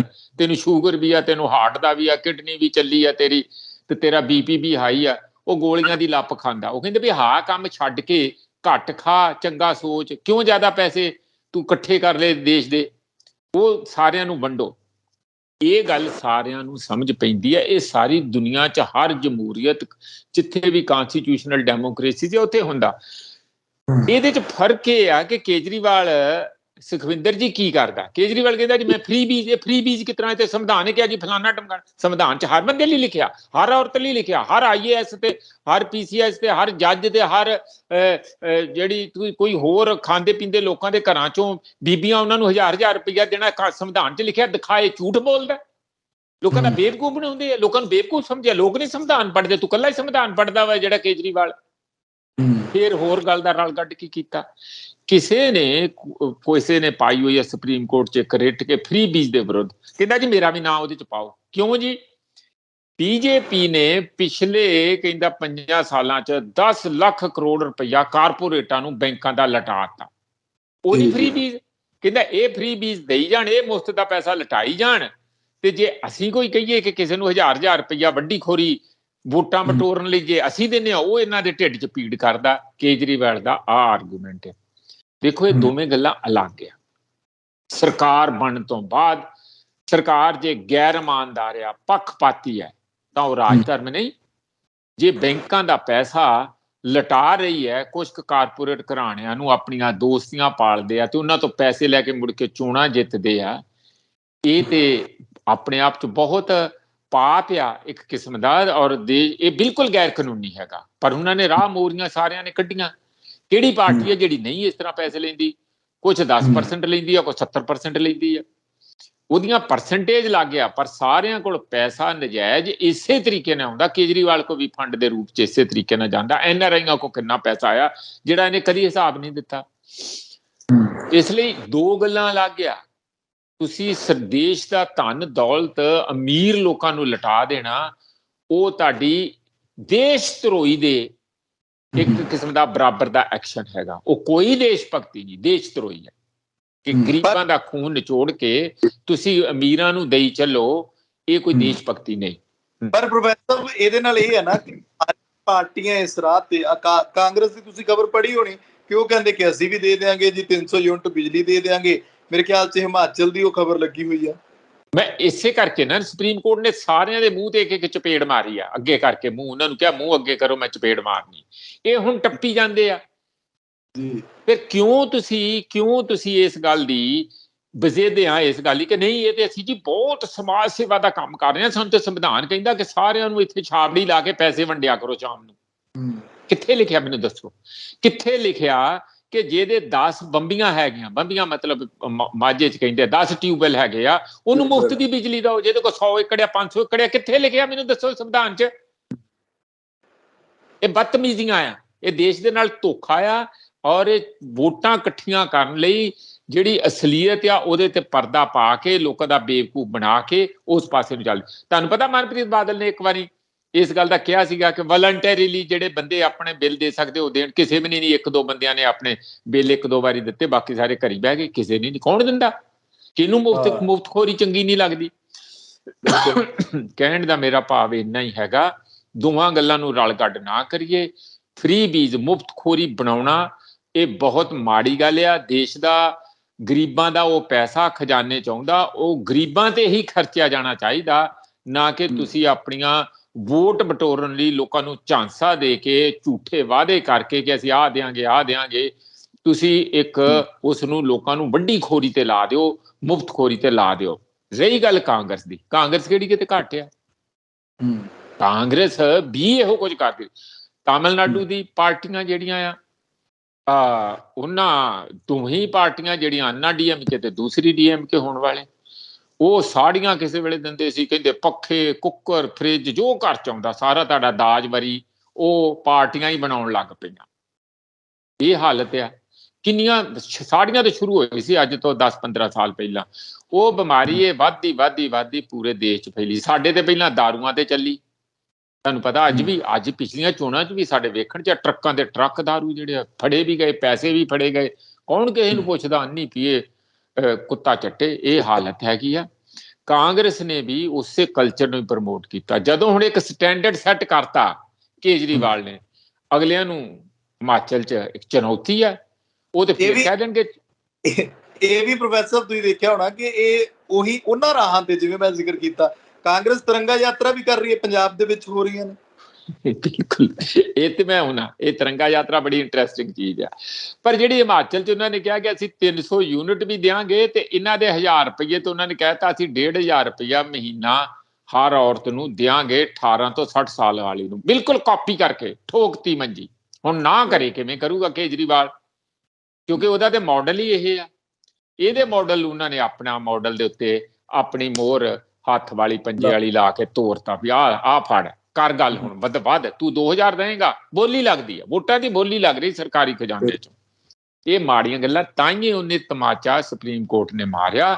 ਠੀਕ ਕੀਤਾ, ਇਹ ਕੰਮ ਨਹੀਂ ਹੋਣਾ ਚਾਹੀਦਾ। ਹਾਂ, ਜਿਹੜੇ ਸਮਾਜਿਕ ਵੈਲਫੇਅਰ ਦੇ, ਸੋਸ਼ਲ ਵੈਲਫੇਅਰ ਦੇ, ਕਲਿਆਣ ਦੇ, ਗਰੀਬਾਂ ਦੇ ਕਲਿਆਣ ਦੇ, ਦੇਸ਼ ਵਾਸੀਆਂ ਦੇ ਜਿਹੜੇ ਪਛੜੇ ਰਹਿ ਗਏ, ਦੱਬੇ ਕੁਚਲੇ, ਉਹਨਾਂ ਦੇ, ਉਹਨੂੰ ਕੋਈ ਨਹੀਂ ਰੋਕਦਾ। ਸੰਵਿਧਾਨ 'ਚ ਵੀ ਹੈਗਾ ਤੇ ਵੈਸੇ ਵੀ ਹੈ, ਉਹ ਤੇ ਸ਼ੁਰੂ ਤੋਂ ਹੀ ਹੈ। ਉਹ ਤੁਸੀਂ ਕਰੀ ਜਾਓ, ਤੁਹਾਨੂੰ ਕੋਈ ਨਹੀਂ, ਕੋਈ ਵੱਧ ਕਰੋ, ਹੋਰ ਜ਼ਿਆਦਾ ਕਰੋ, ਜਿੰਨਾ ਜ਼ਿਆਦਾ ਕਰ ਸਕਦੇ ਆ ਉਹਨਾਂ ਕਰੋ। ਉਸ ਨੂੰ ਵੱਡੀ ਖੋਰੀ ਨਾਲ ਜਿਹੜਾ ਤੁਸੀਂ ਰਲ ਗੱਡ ਕਰਨਾ ਕਿ ਦੇਖੋ ਜੀ ਸੰਵਿਧਾਨ 'ਚ ਲਿਖਿਆ, ਇਹ ਨਲਾਇਕੀ ਹੈ, ਇਹ ਚਲਾਕੀ ਹੈ, ਇਹ ਲੋਕਾਂ ਨਾਲ ਧੋਖਾ ਹੈ, ਝੂਠ ਹੈ। ਹੁਣ ਰਹੀ ਤਿਰੰਗੇ ਦੀ ਗੱਲ, ਤੁਹਾਨੂੰ ਪਤਾ ਕੱਲ ਦੇ ਬੁਲੇਟਿਨ 'ਚ ਅਸੀਂ ਗੱਲ ਕਹੀ ਸੀ ਵੀ ਤਿਰੰਗੇ ਤੇ ਇੰਨਾ ਜ਼ਿਆਦਾ ਜ਼ੋਰ ਲਾ ਦਿੱਤਾ ਬੀਜੇਪੀ ਨੇ, ਇਹ ਨਾ ਹੋਵੇ ਕਿ ਇਹਦਾ ਫਾਇਦਾ ਕਾਂਗਰਸ ਨੂੰ ਹੋ ਜਾਏ। ਤੁਹਾਨੂੰ ਯਾਦ ਹੈ ਵੀ ਰੰਗ ਤਿੰਨੇ ਪੱਟੀਆਂ ਇੱਕੋ ਜੀਆਂ, ਇੱਕ 'ਚ ਚੱਕਰ ਆ, ਅਸ਼ੋਕ ਚੱਕਰ ਆ, ਇੱਕ 'ਚ ਹੱਥ ਆ। ਬਹੁਤਾ ਕੌਣ ਇੰਨਾ ਨਜ਼ਦੀਕ ਨੂੰ ਦੇਖਦਾ, ਦੋਨੋਂ ਤੇ ਤਿਰੰਗਾ ਤਿਰੰਗਾ ਹੀ ਲੱਗਦੇ ਦੋਵੇਂ। ਉਹੋ ਹੀ ਗੱਲ ਨੂੰ ਕਾਂਗਰਸ ਨੇ ਚੰਗੇ ਤਰੀਕੇ ਨਾਲ ਪੜ੍ਹਿਆ। ਪਹਿਲਾਂ ਇਹ ਬੀਜੇਪੀ ਨੇ ਤਿਰੰਗਾ ਯਾਤਰਾ ਹਰਿਆਣੇ 'ਚ ਸ਼ੁਰੂ ਕੀਤੀਆਂ, ਤੁਹਾਨੂੰ ਯਾਦ ਹੈ, ਜਦੋਂ ਲੋਕ ਬਾਹਰ ਨਹੀਂ ਸੀ ਨਿਕਲਣ ਦਿੰਦੇ, ਕਿਸਾਨ ਇਹਨਾਂ ਨੂੰ ਬਾਹਰ ਨਹੀਂ ਸੀ ਨਿਕਲਣ ਦਿੰਦੇ। ਇਸ ਗੱਲ ਤੋਂ ਕੇਜਰੀਵਾਲ ਨੂੰ ਲੱਗਾ ਵੀ ਆ ਤੇ ਕੰਮ ਹੀ ਬੜਾ ਸੌਖਾ, ਨਾਲੇ ਦੇਸ਼ ਭਗਤੀ, ਨਾਲੇ ਜਿਹੜੀ ਹਿੰਦੂ ਮਿਨੋਰਿਟੀ ਪੰਜਾਬ ਦੀ ਖੁਸ਼ ਹੋਊਗੀ, ਤੇ ਭਾਈ ਇਸ ਕੰਮ ਨੂੰ ਸ਼ੁਰੂ ਕਰ ਦਿਓ, ਤਿਰੰਗਾ ਯਾਤਰਾ। ਤਿਰੰਗਾ ਯਾਤਰਾ ਵੀ ਸਾਡੇ ਨਾਲੋਂ ਵੱਡਾ ਦੇਸ਼ ਭਗਤ ਕੋਈ ਨਹੀਂ। ਉਹਨਾਂ ਨੇ ਜਲੰਧਰ, ਇੱਧਰ ਗੁਰਦਾਸਪੁਰ ਵੱਲ, ਪਟਿਆਲੇ ਵੱਲ ਤਿਰੰਗਾ ਯਾਤਰਾ ਸ਼ੁਰੂ ਕਰਤੀਆਂ। ਉਹਦਾ ਉਹਨਾਂ ਨੂੰ ਫਾਇਦਾ ਵੀ ਹੋਇਆ। ਹੁਣ ਇਸੇ ਗੱਲ ਦਾ ਹੀ ਫਾਇਦਾ ਉਹਨਾਂ ਨੇ ਕਿਹਾ, ਉਹ ਤਿਰੰਗਾ ਤੇ ਅਸੀਂ ਲੈ ਕੇ ਆਏ। ਉਦੋਂ ਬੀਜੇਪੀ ਕਿੱਥੇ ਸੀ? ਇਹ ਤੇ ਨਹਿਰੂ ਉਹਨਾਂ ਨੇ ਪਾਸ ਕੀਤਾ ਹੋਇਆ ਉੱਥੇ ਕਾਂਸਟੀਚਿਊਐਂਟ ਅਸੈਂਬਲੀ, ਜਿੱਥੇ ਵੀ ਇਹ ਪਾਸ ਹੋਇਆ ਹੋਊਗਾ ਤਿਰੰਗਾ। ਤੇ ਇਹਨਾਂ ਦੀ ਪਾਰਟੀ ਦੇ ਨਾਲ ਮਿਲਦਾ ਜੁਲਦਾ ਰੰਗ ਅਸੀਂ ਦੇਸ਼ ਦੇ ਝੰਡੇ ਦਾ ਰੱਖਿਆ, ਆਪਣੀ ਪਾਰਟੀ ਨਾਲ ਮਿਲਦੇ ਜੁਲਦੇ ਨਾਲ। ਹੁਣ ਇਹਦੇ ਤੇ ਕਬਜ਼ਾ ਕਰਨਗੇ, ਤੁਸੀਂ ਆ ਜਾਓ ਮੈਦਾਨ 'ਚ। ਉਹ ਵੜਿੰਗ ਹੋਣਾ ਨੇ ਬਠਿੰਡਾ, ਅੰਮ੍ਰਿਤਸਰ, ਜਗ੍ਹਾ ਜਗ੍ਹਾ ਤੇ ਅੱਜ ਤਿਰੰਗਾ ਯਾਤਰਾ ਕੀਤੀ। ਕਰ ਲਓ ਵੀ ਜਿਹੜੇ ਪਰ ਜਿਹੜੀ ਦੇਸ਼ ਭਗਤੀ ਲੋਕਾਂ ਦੇ ਵਿੱਚ ਤੁਹਾਡੀ ਦਿਖ ਰਹੀ ਹੈ, ਵਿੱਚੇ ਬੀਜੇਪੀ ਦੀ, ਵਿੱਚੇ ਕੇਜਰੀਵਾਲ ਦੀ, ਵਿੱਚੇ ਕਾਂਗਰਸ ਦੀ, ਉਹ ਕਿਸੇ ਨੂੰ ਭੁੱਲੀ ਹੈ? ਜੋ ਅੱਜ ਦੇਸ਼ ਦੇ ਵਿੱਚ ਹੈਗਾ, ਉਹ ਖਾਸ ਕਰਕੇ ਆਮ ਕਰਕੇ ਇੰਨੇ ਲੰਬੇ ਸਮੇਂ 'ਚ ਕਾਂਗਰਸ ਦਾ, ਜਿਹਦਾ ਕਾਫੀ ਲੰਬਾ ਸਮਾਂ, ਮੇਰਾ ਖਿਆਲ ਘੱਟੋ ਘੱਟ 50-52 ਸਾਲ ਤੇ ਦੇਸ਼ ਦੇ ਵਿੱਚ ਰਾਜ ਰਿਹਾ ਹੀ ਅੱਜ ਤੱਕ। ਬਾਕੀ ਦਾ ਜੇ ਤੁਸੀਂ ਕੱਢ ਦਿਓ ਤੇ ਕੁਛ ਹੁਣ 8-9 ਸਾਲ ਇਹਨਾਂ ਦਾ ਵੀ ਹੋ ਗਿਆ, ਬੀਜੇਪੀ ਦਾ ਵੀ ਲਗਾਤਾਰ। ਇਸ ਲਈ ਹੁਣ ਇਸੇ ਗੱਲ 'ਚ ਹੀ ਇੰਨਾ ਹੀ ਤਿਰੰਗੇ ਝੰਡੇ ਦੀ ਜਾਂ ਹੋਰ ਦੇਸ਼ ਦੇ ਝੰਡੇ ਦੀ, ਫਲੈਗ ਦੀ ਆੜ ਦੇ ਵਿੱਚ ਕੇਜਰੀਵਾਲ ਵੀ ਆਪਣਾ ਕੰਮ ਜਿਹੜਾ ਅੱਗੇ ਤੋਰਨਾ ਚਾਹੁੰਦਾ ਵੀ ਮੈਂ ਵੀ ਆ ਗਿਆ, ਮੈਂ ਵੀ ਦੇਸ਼ ਭਗਤ ਆ ਗਿਆ। ਮੇਰੇ ਚਿਹਰੇ ਨੂੰ ਕੋਈ ਪ੍ਰਾਈਮ ਮਿਨਿਸਟਰ ਦਾ ਯੰਗ ਲੱਗਦਾ, ਸਮਾਰਟ ਲੱਗਦਾ, ਪੜ੍ਹਿਆ ਲਿਖਿਆ, ਤੇ ਕਿਤੇ ਜ਼ਿਆਦਾ ਮੈਂ ਪੜ੍ਹਿਆ, IIT ਤੋਂ ਪੜ੍ਹਿਆ ਆ, ਮੋਦੀ ਜੀ ਤੋਂ ਤੇ ਕਿਤੇ ਜ਼ਿਆਦਾ ਪੜ੍ਹਿਆ ਆ, ਤੇ ਮੈਨੂੰ ਵੀ ਥੋੜ੍ਹਾ ਜਿਹਾ ਮੇਰੇ ਵੱਲ ਵੀ ਧਿਆਨ ਦਿਓ, ਉਹ ਵੀ ਲੱਗੇ ਹੋਏ ਆ।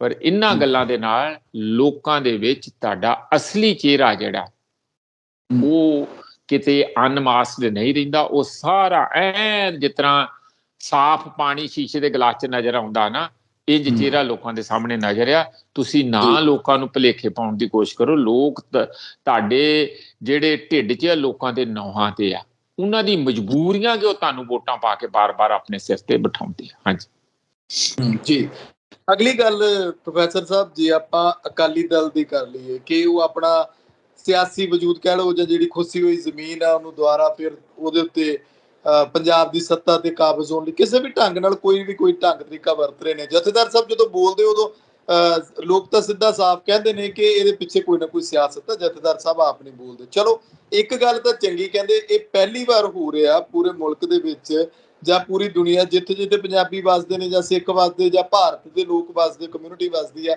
ਕਿ 16 ਅਗਸਤ ਦਾ ਦਿਨ ਇਹਨਾਂ ਨੇ ਅਰਦਾਸ ਦਿਨ ਰੱਖਿਆ ਕਿ ਅਸੀਂ ਜਿਹੜੀ ਭਾਰਤ ਪਾਕਿਸਤਾਨ ਦੀ ਵੰਡ ਹੋਈ ਸੀ, ਉਹਨਾਂ ਕਤਲੇਆਮ ਦੌਰਾਨ ਮਾਰੇ ਗਏ ਲੋਕਾਂ ਨੂੰ ਯਾਦ ਕਰਾਂਗੇ, ਸਮੂਹਿਕ ਅਰਦਾਸ ਕਰਾਂਗੇ। ਪਰ ਉਹਦੇ ਵਿੱਚ ਹਿੰਦੂ ਭਾਈਚਾਰਾ ਵੀ ਮਾਰਿਆ ਗਿਆ, ਇਕੱਲੇ ਸਿੱਖ ਤਾਂ ਨਹੀਂ ਸੀ, ਮੁਸਲਮਾਨ ਭਾਈਚਾਰਾ ਵੀ ਮਾਰਿਆ ਗਿਆ। ਤੇ ਉਹਦਾ ਇੰਪੈਕਟ ਕੀ ਪਿਆ? ਪ੍ਰਦੇਸ਼ ਪੰਜਾਬ ਜਿਹੜਾ ਉਹ ਵੰਡਿਆ ਗਿਆ, ਸਭ ਤੋਂ ਵੱਧ ਪੰਜਾਬ ਨੂੰ ਨੁਕਸਾਨ ਝੱਲਣਾ ਪਿਆ। ਜਦੋਂ ਅੱਜ ਜਥੇਦਾਰ ਸਾਹਿਬ ਇਹ ਗੱਲ ਕਹਿੰਦੇ ਨੇ ਤਾਂ ਕੀ ਇਹਦੇ ਕੋਈ ਸਿਆਸੀ ਮਾਇਨੇ ਸਮਝੇ ਜਾਣ ਜਾਂ ਫਿਰ ਇਹਨੂੰ ਨਿਰੋਲ ਇਹ ਸਮਝਿਆ ਜਾਏ ਕਿ ਇੱਕ ਸ਼ਰਧਾ ਦੇ ਤੌਰ ਦੇ ਉੱਤੇ ਉਸ ਯਾਦਗਾਰ ਨੂੰ ਮਨਾਉਣ ਲਈ ਕੋਈ ਵਧੀਆ ਕਦਮ ਚੁੱਕਿਆ ਗਿਆ? ਜਿੱਥੇ ਲੋਕ ਚਾਰ ਇਕੱਠੇ ਹੋ ਕੇ ਗੱਲ ਕਰਨ ਲੱਗ ਜਾਣ ਤੇ ਸਮਝ ਲਓ ਉੱਥੇ ਸਿਆਸਤ ਆ। ਸਿਆਸਤ ਹੋਰ ਕੀ ਹੁੰਦੀ ਹੈ?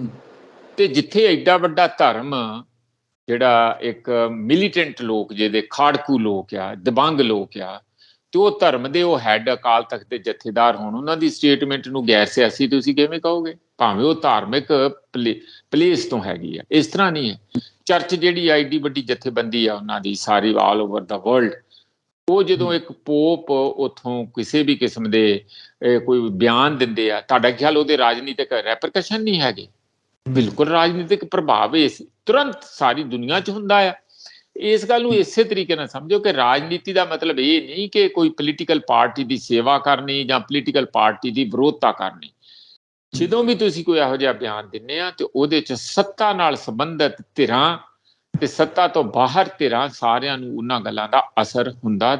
ਉਹ ਇੱਕ ਸਿੱਧਾ ਉਹਦਾ ਇੱਕ ਕੁਦਰਤੀ ਆ ਕਿ ਇਹੋ ਜਿਹੇ ਵੱਡੇ ਪੱਧਰ ਤੋਂ ਜਿਹੜੀ ਇੱਕ ਸਟੇਟਮੈਂਟ ਆਉਂਦੀ, ਬਿਆਨ ਆਉਂਦਾ, ਉਹਦਾ ਅਸਰ ਹੁੰਦਾ। ਸਵਿੰਦਰ, ਹੁਣ ਇਹ ਜਿਹੜੀ ਗੱਲ ਤੇ ਮੈਨੂੰ ਬੜੀ ਚੰਗੀ ਲੱਗੀ, ਇਸ ਗੱਲ ਦੀ ਵਧਾਈ ਦੇਣੀ ਚਾਹੀਦੀ ਹੈ। ਆਪਾਂ ਬਹੁਤ ਦੇਰ ਤੱਕ ਇਹਨਾਂ ਗੱਲਾਂ ਨੂੰ ਇਗਨੋਰ ਕੀਤਾ। ਆਪਾਂ ਨੂੰ ਇਹ ਵੀ ਚਾਹੀਦਾ ਅੱਗੇ ਕਰਨਾ ਕਿ ਅਸੀਂ ਅਰਦਾਸ ਕਰਿਆ ਕਰੀਏ ਉਸ ਗਿਲਟ ਦੀ। ਉਸ ਗਿਲਟ ਦਾ ਮਤਲਬ ਸਾਡੇ ਜਿਹੜੀ ਅੰਦਰ ਆਤਮਾ ਤੇ ਬੋਝ ਆ ਕਿ ਅਸੀਂ ਧਾਰਮਿਕ ਜਨੂਨ ਚ ਆ ਕੇ ਕੁਝ ਲੋਕਾਂ ਨੇ ਤੇ ਕੁਝ ਲੋਕਾਂ ਨੇ ਲਾਲਚਾਂ ਦੇ ਵਿੱਚ ਦੂਜਿਆਂ ਦੇ, ਮੁਸਲਮਾਨਾਂ ਦੇ ਇੱਥੋਂ ਘਰਾਂ ਤੇ ਕਬਜ਼ੇ, ਜ਼ਮੀਨਾਂ ਤੇ ਕਬਜ਼ੇ, ਜਾਇਦਾਦਾਂ ਤੇ ਕਬਜ਼ੇ, ਉਸ ਲਾਲਚ ਚ ਆ ਕੇ ਲਾਲਾ ਕਰਕੇ ਜਿਹੜੇ ਇਹੋ ਜਿਹੇ ਮਾਹੌਲ 'ਚ ਇਹੋ ਜਿਹੇ ਐਲੀਮੈਂਟ ਪੈਦਾ ਹੋ ਹੀ ਜਾਂਦੇ ਆ। ਉਹ ਜਿਹੜਾ ਸੁਖਵਿੰਦਰ ਸਾਰਾ ਕੁਝ ਹੋਇਆ, ਉਹਦਾ ਪਛਤਾਤਾਪ ਔਰ ਉਸ ਦਾ ਜਿਸ ਤਰ੍ਹਾਂ ਉਹਨਾਂ ਨੇ ਕਿਹਾ ਕਿ ਅਸੀਂ ਅਖੰਡ ਪਾਠ ਰਖਾਵਾਂਗੇ 14 ਨੂੰ ਤੇ 15 ਨੂੰ ਤੇ 16 ਨੂੰ ਉਹਦਾ ਭੋਗ ਪਾ ਕੇ ਅਰਦਾਸ ਕਰਾਂਗੇ ਉਹਨਾਂ ਦੀ ਆਤਮਾ ਲਈ। ਕੱਲਾ ਇੱਥੇ ਤੱਕ ਸੀਮਤ ਨਾ ਰੱਖ। ਮੈਂ ਤੇ ਕਹਿੰਦਾ ਸਗੋਂ ਇਸ ਨੂੰ ਥੋੜਾ ਜਿਹਾ ਹੋਰ ਰਾਜਨੀਤਿਕ ਰੰਗਤ ਮਿਲਣੀ ਚਾਹੀਦੀ। ਉਹ ਕੀ ਹੋਵੇ, ਉਸ ਅਰਦਾਸ ਦੇ ਵਿੱਚ ਬਿਲਕੁਲ ਅਸਾਈ ਸਾਡਾ ਭਾਈਚਾਰਾ ਹੋਣਾ ਚਾਹੀਦਾ। ਹਾਲਾਂਕਿ ਬਾਰ-ਬਾਰ ਜਦੋਂ ਸਿੱਖ ਪਲੇਟਫਾਰਮ ਤੋਂ ਈਸਾਈਆਂ ਦੇ ਵਿਰੁੱਧ ਕੋਈ ਵੀ, ਖਾਸ ਕਰਕੇ ਕੋਈ ਉਹਨਾਂ ਦੇ ਪ੍ਰਧਾਨ ਜੀ ਜਾਂ ਸਾਡੇ ਕੋਈ ਇੱਥੇ ਜਿਹੜੇ ਅਕਾਲ ਤਖਤ ਦੇ ਜਥੇਦਾਰ, ਉਹਨਾਂ ਵੱਲੋਂ ਕੋਈ ਇਹੋ ਜਿਹਾ ਬਿਆਨ ਆਉਂਦਾ ਈਸਾਈ ਮਤ ਵਿਰੁੱਧ, ਸਾਨੂੰ ਚੰਗਾ ਨਹੀਂ ਲੱਗਦਾ। ਆਪਾਂ ਸਰਬ ਸਾਂਝੀਵਾਲਤਾ ਦਾ ਸਾਡਾ ਸੁਨੇਹਾ। ਸਾਡੇ 'ਚ ਕਮੀਆਂ ਹੋਣਗੀਆਂ ਜੇ ਲੋਕ ਈਸਾਈ ਮਤ ਨੂੰ ਪ੍ਰਣਾ ਰਹੇ ਆ, ਉਹ ਕਮੀਆਂ ਦੂਰ ਕਰੀਏ। ਤੁਸੀਂ ਵਿਰੁੱਧ ਕਿਉਂ ਬੋਲਦੇ ਆ? ਉਹਨਾਂ ਨੂੰ ਬੁਲਾਓ ਉੱਥੇ, ਉਹ ਵੀ ਆਪਣੀ ਅਰਦਾਸ ਕਰਨ। ਉਹ ਵੀ ਬਾਰਡਰ ਏਰੀਏ 'ਚ ਉਨੇ ਹੀ ਪੁਰਾਣੇ ਹੈਗੇ ਆ। ਮੁਸਲਮਾਨ ਸਮੁਦਾਇ ਨੂੰ ਬੁਲਾਓ, ਉਹ ਵੀ ਉੱਥੇ ਜਾ ਕੇ ਮਸਜਿਦ 'ਚ ਵੀ ਪ੍ਰੇਅਰ ਕਰਨ, ਸਾਡੇ ਵੀ ਆਉਣ, ਉਹਨਾਂ ਨੂੰ ਇਨਵੀਟੇਸ਼ਨ ਭੇਜੋ। ਇਸੇ ਤਰੀਕੇ ਨਾਲ ਹਿੰਦੂ ਵੀਰਾਂ ਨੂੰ ਤੇ ਪੱਕਾ ਹੀ ਭੇਜੋ। ਉਹ ਸਾਰੇ ਇਕੱਠੇ ਹੋ ਕੇ ਉਸ ਅਰਦਾਸ 'ਚ ਸਰਬ ਧਰਮ ਅਰਦਾਸ ਹੋਵੇ, ਤਾਂ ਕਿ ਸਾਰਿਆਂ ਵੱਲੋਂ ਪਾਕਿਸਤਾਨ 'ਚ ਤੇ ਦੁਨੀਆ 'ਚ ਇਸ ਗੱਲ ਦਾ ਸੁਨੇਹਾ ਜਾਏ ਕਿ ਸਿੱਖੀ ਇੱਕ ਇਹੋ ਜਿਹਾ ਧਰਮ ਆ ਜਿਹੜੀ ਧਰਮਾਂ ਨੂੰ ਜੋੜਦੀ ਆ, ਤੋੜਦੀ ਨਹੀਂ, ਪਾੜਦੀ ਨਹੀਂ, ਨਫ਼ਰਤ ਨਹੀਂ ਸਿਖਾਉਂਦੀ, ਪਿਆਰ ਸਿਖਾਉਂਦੀ ਹੈ। ਇਹ ਗੱਲ। ਔਰ ਦੂਸਰਾ, ਇਹ ਇੱਕੋ ਸਾਲ ਨਾ ਹੋਵੇ ਕਿ 2024 ਦੀਆਂ ਚੋਣਾਂ ਤੇ ਥੋੜੀ ਤਿਆਰੀ ਦੇ ਰੂਪ 'ਚ ਹੀ ਲਿਆ ਜਾਏ, ਜਾਂ ਫਿਰ ਇਹ 75ਵੇਂ ਸਾਲ ਆਜ਼ਾਦੀ ਦੇ ਹੈਗੇ ਤੇ ਕਿਉਂਕਿ ਕੇਂਦਰ ਦੇ ਵਿੱਚੋਂ ਤਿਰੰਗੇ ਦਾ ਬਹੁਤ ਜ਼ਿਆਦਾ ਬੋਲਬਾਲਾ ਆ ਰਿਹਾ ਤੇ ਤੁਸੀਂ ਆਪਣਾ ਹੁਣ ਕੇਸਰੀਆ ਤੇ ਨਹੀਂ ਕਰ ਸਕਦੇ, ਇਹੋ ਜਿਹੀ ਗੱਲ ਕਰਕੇ ਆਪਣੀ ਹੋਂਦ ਨੂੰ, ਆਪਣੀ ਆਵਾਜ਼ ਨੂੰ ਉੱਚਾ ਬੁਲੰਦ ਕਰੋ। ਇਸ ਕਿਸਮ ਦੀ ਗੱਲ ਨਹੀਂ ਹੋਣੀ ਚਾਹੀਦੀ। ਸਾਡਾ ਬਹੁਤ ਵਿਜ਼ਨ ਸਾਫ਼ ਹੋਣਾ ਚਾਹੀਦਾ। ਸਾਡਾ ਦਰਦ ਜੇ ਆ ਤੇ ਉਹ ਸੱਚੇ ਦਿਲੋਂ ਹੋਣਾ ਚਾਹੀਦਾ ਔਰ ਉਸ ਨੂੰ ਹਰ ਸਾਲ ਕਰਨਾ ਚਾਹੀਦਾ। ਮੇਰੇ ਮੁਤਾਬਕ ਜੇ ਅਸੀਂ ਜਲਿਆਂਵਾਲੇ ਬਾਗ ਦਾ ਏਡਾ ਇੱਕ ਸਤੰਭ ਬਣਾ ਕੇ ਹਰ ਵਾਰ ਉੱਥੇ ਯਾਦ ਕਰਦੇ ਹਾਂ, ਉਸ ਨੂੰ ਇੱਕ ਕਿਸਮ ਦਾ ਆਪਾਂ ਪਰਮਾਨੈਂਟਲੀ ਉਸ ਮੰਦਭਾਗੀ ਘਟਨਾ ਨੂੰ ਯਾਦ ਕਰਨ ਲਈ ਆਪਣੇ ਜੋ ਜ਼ੁਲਮ ਹੋਇਆ ਉਸ ਤੋਂ ਪ੍ਰੇਰਨਾ ਵੀ ਲੈਂਦੇ ਹਾਂ, ਬਹਾਦਰੀ ਦੇ ਵੀ ਸਾਨੂੰ ਲੱਗਦੀ ਆ। ਊਧਮ ਸਿੰਘ ਹੁਣੀ ਤੇ ਉਸੇ ਤੋਂ ਗਏ ਬਾ। ਕਹਿਣ ਦਾ ਮਤਲਬ ਮੇਰਾ ਹੈ, ਭਗਤ ਸਿੰਘ ਹੁਣਾਂ ਨੇ ਵੀ ਉਹ ਕਹਿਣ ਦਾ ਮਤਲਬ ਮੇਰਾ ਇਹ ਹੈ ਕਿ ਆਪਾਂ ਕਿਉਂ ਨਾ ਇੱਕ ਵੱਡਾ ਸਤੰਭ ਉਹਨਾਂ ਸਾਰੇ ਲੋਕਾਂ ਦੀ ਯਾਦ ਵਿੱਚ, ਜਿੱਥੇ ਔਰ 50 ਏਕੜ 100 ਏਕੜ ਜ਼ਮੀਨ ਹੋਵੇ, ਜਿੱਥੇ ਹਰ ਸਾਲ ਜਿਵੇਂ ਗਦਰੀ ਬਾਬਿਆਂ ਦਾ ਜਲੰਧਰ 'ਚ ਮੇਲਾ ਲੱਗਦਾ ਹਰ ਸਾਲ, ਹੁਣ ਵੀ ਲੱਗਣਾ, ਉਸੇ ਤਰੀਕੇ ਦੇ ਨਾਲ ਸੋਹਣੇ ਜਿਹੇ ਮੌਸਮ ਦੇ ਵਿੱਚ, ਨਵੰਬਰ ਦੇ ਮੌਸਮ ਦੇ ਵਿੱਚ ਇੱਕ ਵੱਡਾ ਮੇਲਾ ਉੱਥੇ ਪਾਕਿਸਤਾਨੀ ਸਾਹਿਤਕਾਰ ਆਉਣ, ਉੱਥੇ ਗਾਇਕ ਆਉਣ, ਉੱਥੇ ਕਲਾਕਾਰ ਆਉਣ, ਉੱਥੇ ਡਰਾਮੇ ਥੀਏਟਰ ਵਾਲੇ ਆਉਣ, ਇਹ ਮਿਊਜ਼ਿਕ ਵਾਲੇ ਸਾਰੇ ਹੋਣ, ਠੱਠੇ ਮਖੌਲ ਵਾਲੇ, ਭਗਵੰਤ ਮਾਨ ਨੂੰ ਵੀ ਉਹਦੇ 'ਚ ਥੋੜ੍ਹਾ ਜਿਹਾ ਮੌਕਾ ਮਿਲ ਜੂਗਾ, ਉਹ ਲੋਕ ਵੀ ਆਉਣ, ਕਾਮੇਡੀਅਨ, ਤੇ ਇਹ ਸਾਰੇ ਫਿਲਮਾਂ ਦਿਖਾਈਆਂ ਜਾਣ, ਉਧਰ ਦੀਆਂ ਇੱਧਰ, ਉਧਰ ਦੀਆਂ ਇੱਧਰ। ਇਸੇ ਤਰੀਕੇ ਨਾਲ ਸਾਡੀ ਬੇਨਤੀ ਅਰਦਾਸ ਵਿੱਚ ਹੋਵੇ ਕਿ ਪਾਕਿਸਤਾਨ ਵਿੱਚ ਵੀ ਹੋਵੇ, ਅਸੀਂ ਆਉਣ ਜਾਣ ਵਧਾਈਏ, ਔਰ ਉਹ ਪਛਤਾਵਾ ਅਸੀਂ ਸੱਚੀ ਤਹਿ ਦਿਲੋਂ ਪਛਤਾਵਾ ਕਰਕੇ ਦੁਬਾਰਾ ਸਮੁੱਚੀ ਮਾਨਵਤਾ ਨੂੰ ਇਕੱਠੇ ਕਰਨ ਦਾ, ਆਪਣੇ ਕਲਾਵੇ 'ਚ ਲੈਣ ਦਾ ਇੱਕ ਸੁਨੇਹਾ, ਸਟਰੋਂਗ ਸੁਨੇਹਾ ਦਿੱਤਾ ਜਾਏ, ਤੇ ਹਰ ਸਾਲ 16 ਤਰੀਕ ਨੂੰ ਉਹੋ ਜਿਹਾ ਇੱਕ ਵਾਰੀ ਇਹ ਦਿਵਸ ਨੂੰ ਮਨਾਉਣ ਦਾ ਪੱਕੀ ਤਰੀਕ ਹੋ ਜਾਏ। ਪਰ ਜਿਹੜੀ ਮੇਰੀ ਅਗਲੀ ਗੱਲ ਆ ਕਿ ਵੱਡਾ ਇੱਕ ਮੇਲਾ ਲੱਗੇ, ਤਾਂ ਕਿ ਸਾਡੇ ਦਰਦ ਤਾਂ ਹੀ ਭੁੱਲਣਗੇ ਨਾ, ਦੁਬਾਰਾ ਇੱਕ ਦੂਜੇ ਦੇ ਗਲੇ ਲੱਗਾਂਗੇ। ਤੇ ਉਹ ਜਿਵੇਂ ਕਰਤਾਰਪੁਰ ਦੇ ਲਾਂਘਾ ਖੋਲ ਕੇ ਪਾਕਿਸਤਾਨ ਦਾ ਸਾਨੂੰ ਧੰਨਵਾਦ ਕਰਨਾ ਚਾਹੀਦਾ, ਤੇ ਮੋਦੀ ਜੀ ਦਾ ਵੀ ਹੱਥ ਜੋੜ ਕੇ ਧੰਨਵਾਦ ਕਰਦੇ ਆ, ਕਿਤੇ ਬਹੁਤੀ ਕੋਈ ਟੁੱਚਰ ਨਹੀਂ ਡਾਹਤੀ। ਇਸ ਲਈ ਉਹਦੇ ਨਾਲ ਸਾਡੇ ਜਿਹੜੇ ਮੇਲ ਮਿਲਾਪ ਆ ਵਧੇ ਆ। ਇਸੇ ਤਰੀਕੇ ਨਾਲ ਹੋਰ ਪਿਆਰ ਪੀਂਘਾਂ ਝੂਟਦੇ ਰਹਿਣ ਸਾਡੇ ਪੰਜਾਬੀ, ਇੱਧਰ ਬਾਰਡਰ ਦੇ ਇੱਧਰ ਵੀ ਤੇ ਉੱਧਰ ਵੀ, ਤੇ ਸਰਬ ਧਰਮ ਦਾ ਇਕੱਠਾ ਇੱਥੋਂ ਉਸ ਦਿਨ 16 ਤਰੀਕ ਨੂੰ ਇੱਕ ਅਰਦਾਸ ਦੇ ਵਿੱਚ ਸ਼ਮੂਲੀਅਤ ਜ਼ਰੂਰ ਹੋਵੇ। ਬਿਲਕੁਲ ਬਿਲਕੁਲ, ਇਹ ਤੁਹਾਡੀ ਬਹੁਤ ਵਧੀਆ ਗੱਲ ਹੈ ਪ੍ਰੋਫੈਸਰ ਸਾਹਿਬ। ਜੇ ਸਿਆਸਤ ਲੋਕਾਂ ਦੇ ਭਲੇ ਲਈ ਹੋਵੇ, ਚੰਗੇ ਕੰਮਾਂ ਲਈ ਹੋਵੇ, ਨੇਕ ਸੁਨੇਹਾ ਉਹਦੇ ਵਿੱਚੋਂ ਮਿਲੇ, ਤਾਂ ਇਹੋ ਜਿਹੀ ਸਿਆਸਤ ਕਰ ਲੈਣੀ ਚਾਹੀਦੀ ਹੈ, ਭਾਵੇਂ ਜਥੇਦਾਰ ਸਾਹਿਬ ਕਰਨ, ਭਾਵੇਂ ਮੋਦੀ ਸਾਹਿਬ ਕਰਨ।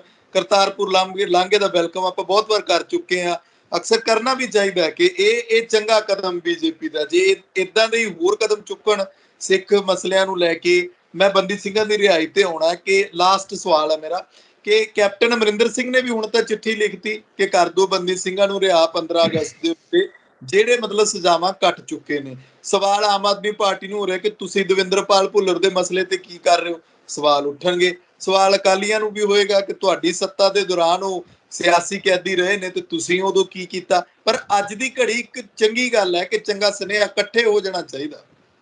ਮੈਂ ਤੇ ਕਹਿੰਦਾ ਉਹਨਾਂ ਸਿੰਘਾਂ ਨੂੰ ਤੁਸੀਂ ਰਿਹਾ ਕਰ ਦਿਓ, ਭਾਵੇਂ ਸਾਰੇ ਦਾ ਸਾਰਾ ਸਿਹਰਾ ਉਹਦਾ ਕੈਪਟਨ ਅਮਰਿੰਦਰ ਸਿੰਘ ਦੇ ਗਲ ਬੰਨ ਦਿਓ, ਸਾਨੂੰ ਕੋਈ ਦਿੱਕਤ ਨਹੀਂ, ਇਨਸਾਫ ਤੇ ਮਿਲੇ।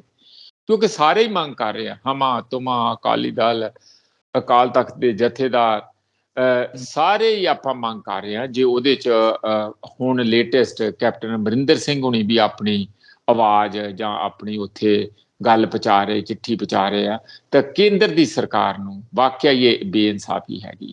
ਦੂਜੀ ਮੇਰੀ ਅਪੀਲ ਕੇਜਰੀਵਾਲ ਨੂੰ ਵੀ ਹੈਗੀ, ਬਾਰ-ਬਾਰ ਦਵਿੰਦਰ ਭੁੱਲਰ ਹੋਣਾ ਦੀ ਰਿਹਾਈ ਦਾ ਜਦੋਂ ਕੇਂਦਰ ਦੀ ਸਰਕਾਰ ਵੱਲੋਂ ਇੱਕ ਹਾਂ ਆ ਚੁੱਕੀ ਆ, ਉੱਥੋਂ ਨੋਡ ਹੋ ਚੁੱਕੀ ਆ ਵੀ ਤੁਸੀਂ ਕਰ ਸਕਦੇ ਆ, ਇਹ ਕਿਉਂ ਨਹੀਂ ਇੱਥੋਂ ਜਿਹੜੀ ਸੈਂਟੈਂਸ ਰਿਵਿਊ ਕਮੇਟੀ 'ਚ ਪਾਸ ਹੋਣ ਦਿੰਦੇ? ਕਿਉਂਕਿ ਉਹ ਜਦ ਤੱਕ ਦਿੱਲੀ ਸਰਕਾਰ, ਜਿਹੋ ਜਿਹੀ ਵੀ ਟੁੱਟੀ ਭੱਜੀ ਸਰਕਾਰ ਉਹ ਹੈਗੀ ਆ, ਉਹਨਾਂ ਦੀ ਹਾਂ ਜਿਹੜੀ ਲੈਣੀ ਬੜੀ ਜ਼ਰੂਰੀ ਹੁੰਦੀ ਹੈ। LG ਨਹੀਂ ਕਰ ਸਕਦਾ, ਉਹ ਸਰਕਾਰ ਨੇ ਕਰਨਾ। ਔਰ ਉਹਦੇ ਵਿੱਚ ਸਤਿੰਦਰ ਜੈਨ ਉਹਦੇ ਚੇਅਰਮੈਨ ਰਹੇ ਆ, ਬਾਰ-ਬਾਰ ਉੱਥੇ 2 ਵਾਰੀ ਤੇ ਮੈਂ ਉਹ ਪ੍ਰੋਸੀਡਿੰਗ ਦੇਖਿਆ ਜਦੋਂ ਇਹਨਾਂ ਨੇ ਨਾ ਕੀਤੀ ਹੈ। ਤੀਜੀ ਵਾਰੀ ਉਹ ਮੀਟਿੰਗ ਰੱਖਣੀ ਸੀ, ਫਿਰ ਵਿੱਚ ਕੁਚਲ ਮੁਚਲ ਜਿਹਾ ਹੋ ਗਿਆ, ਕੋਈ ਉਹਦਾ ਸਿੱਟਾ ਨਿਕਲਿਆ ਨਹੀਂ। ਉਹ ਹੁਣ ਹੀ ਕਰ ਦਿਓ, ਹੁਣ ਕੋਈ ਐਮਰਜੈਂਸੀ ਮੀਟਿੰਗ ਕਰ ਦਿਓ। ਜੇ ਸਤਿੰਦਰ ਜੈਨ ਜੇਲ੍ਹ 'ਚ ਚਲਾ ਗਿਆ ਉਹ ਕਰਪਸ਼ਨ ਦੇ ਚਾਰਜਿਸ ਵਿੱਚ, ਮਨੀ ਲਾਂਡਰਿੰਗ 'ਚ, ਕੋਈ ਹੋਰ ਫੜ ਲਓ ਉੱਥੇ। ਪਰ ਜਿਹੜੀ ਆਪਣੀ ਵੱਲੋਂ ਕੇਜਰੀਵਾਲ ਸਾਹਿਬ ਸਪੈਸ਼ਲ ਇੰਟਰਸਟ ਲੈ ਕੇ ਉਹ ਚਿੱਠੀ ਜਾਰੀ ਕਰ ਦੇਣ ਕਿ ਸਾਨੂੰ ਇਹਨਾਂ ਦੀ ਰਿਹਾਈ, ਜਿਹੜੇ ਬੰਦੀ ਸਿੰਘ ਆ ਉਹਨਾਂ ਦੀ ਰਿਹਾਈ 'ਚ ਸਾਨੂੰ ਕੋਈ ਆਬਜੈਕਸ਼ਨ ਨਹੀਂ, ਸਾਨੂੰ ਕੋਈ ਖੇਦ ਨਹੀਂ, ਅਸੀਂ ਸਾਡੀ ਵੱਲੋਂ ਖੁੱਲੀ ਛੁੱਟੀ ਆ। ਇਹ ਜੇ ਚਿੱਠੀ ਲਿਖ ਦੇਣ ਤੇ ਮੈਨੂੰ ਲੱਗਦਾ ਕਾਫੀ ਰਾਹ ਸਾਫ਼ ਹੋ ਜਾਊਗਾ। ਬਿਲਕੁਲ, ਅਸੀਂ ਵੀ ਇਸ ਗੱਲ ਦੀ ਪ੍ਰੇਜ਼ ਕਰਾਂਗੇ ਜਿਹੜੇ ਲੋਕ ਇਹ ਸਮਝਦੇ ਨੇ ਕਿ ਅਸੀਂ ਸਿਰਫ ਤੇ ਸਿਰਫ ਆਮ ਆਦਮੀ ਪਾਰਟੀ ਦੀ ਨੁਕਤਾਚੀਨੀ ਕਰਦੇ ਹਾਂ। ਜੇ ਉਹ ਚੰਗੇ ਕੰਮ ਕਰਦੇ ਨੇ ਤਾਂ ਚੰਗੇ ਕੰਮਾਂ ਦੀ ਪ੍ਰੇਜ਼ ਹੋਏਗੀ। ਸਭ ਤੋਂ ਪਹਿਲੇ ਨੰਬਰ ਤੇ ਜ਼ਿਕਰ ਕਰਾਂਗੇ ਕਿ ਕੇਜਰੀਵਾਲ ਸਾਹਿਬ ਨੇ ਆ ਇੱਕ ਚੰਗਾ ਕਦਮ ਚੁੱਕਿਆ ਆ, ਲੋਕਾਂ ਦੀ ਆਵਾਜ਼ ਸੁਣੀ ਆ। ਜਿਹੜੀ ਹੁਣ ਅਖੀਰ 'ਚ ਮੈਂ ਜਾਂਦੇ ਜਾਂਦੇ ਦਰਸ਼ਕਾਂ ਦੀ ਜਾਣਕਾਰੀ ਲਈ ਦੱਸਦਾ ਕਿ ਇਹਨਾਂ ਨੇ ਜਿਹੜੇ ਪੇਂਡੂ ਖੇਡ ਮੇਲੇ ਸ਼ੁਰੂ ਕਰਨੇ ਨੇ, ਉਹ 29 ਅਗਸਤ ਤੋਂ ਸ਼ੁਰੂ ਹੋ ਰਹੇ ਨੇ। ਚੰਗਾ ਕਦਮ ਹੈ। ਅਗਲੇ ਪ੍ਰੋਗਰਾਮ ਦੇ ਵਿੱਚ ਇਹਦੇ ਉੱਤੇ ਅਸੀਂ ਵਿਸਥਾਰਤ ਗੱਲਬਾਤ ਕਰਾਂਗੇ। ਤੁਸੀਂ ਆਪਣੇ ਵਿਚਾਰ ਕਮੈਂਟ ਜ਼ਰੂਰ ਕਰਿਓ। ਤਖਤ ਪੰਜਾਬ ਨੂੰ ਸਬਸਕ੍ਰਾਈਬ ਕਰੋ, ਫੇਸਬੁੱਕ ਤੇ ਫੋਲੋ ਕਰੋ। ਮੈਨੂੰ ਇਜਾਜ਼ਤ ਦਿਓ। ਸ਼ੁਕਰੀਆ ਪ੍ਰੋਫੈਸਰ ਸਾਹਿਬ, ਧੰਨਵਾਦ ਤੁਹਾਡਾ। ਬਹੁਤ ਬਹੁਤ ਧੰਨਵਾਦ ਤੁਹਾਡਾ ਵੀ ਸੁਖਵਿੰਦਰ ਜੀ, ਤੁਹਾਡੀ ਸਾਰੀ ਟੀਮ ਦਾ, ਸਾਡੇ ਸਰੋਤਿਆਂ ਦਾ ਬਹੁਤ ਬਹੁਤ ਧੰਨਵਾਦ।